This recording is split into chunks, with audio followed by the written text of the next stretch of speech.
नमस्कार मैत्रिणींनो, आजच्या व्हिडिओमध्ये तुम्हाला मी इनविजिबल झिप कशाप्रमाणे लावायची ते सांगते आहे। तर मी काय केलेलं आहे, पहिले मधल्या बाजूला कट हे नेहमीप्रमाणे टाकून घेतलेले आहेत। म्हणजे फिनिशिंग ही ब्लाऊजला आपल्या करून घ्यायची आहे। आतल्या बाजूला ज्या आपल्या फिटिंगच्या टिपा आहे त्याप्रमाणे आणि पंजाबी ड्रेसला आपण कट कसे टाकतो त्याप्रमाणे कट टाकून घ्यायचे आहेत। मुंड्यापासून 1 इंच खाली येऊन।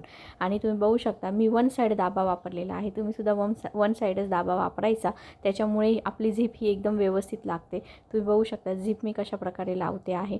झिप लावून झाल्यानंतर इथे सुद्धा सुई त्याच्यामध्येच ठेवायची आणि नंतर आपल्याला सुई उचलून घ्यायची, दाबावरती करून घ्यायचा आणि ड्रेसला ज्याप्रमाणे कट टाकतो त्याप्रमाणेच इथे सुद्धा छोटा चौकोन करून घ्यायचा आहे। आणि मग नंतर दुसऱ्या साईडने पाव इंच थोडंसं ती जागा पुढे सरकवायची आहे, म्हणजे ती आपली दिसली नाही पाहिजे आतल्या बाजूची झिप। आणि तुम्ही बघू शकता आपली झिप सुद्धा अटॅच झालेली आहे। अशाप्रमाणे तुम्ही सुद्धा ब्लाउजला झिप ही जॉईन करू शकता। जर तुम्हाला व्हिडिओ आवडला असेल तर लाईक, शेअर आणि सबस्क्राईब करायला विसरू नका।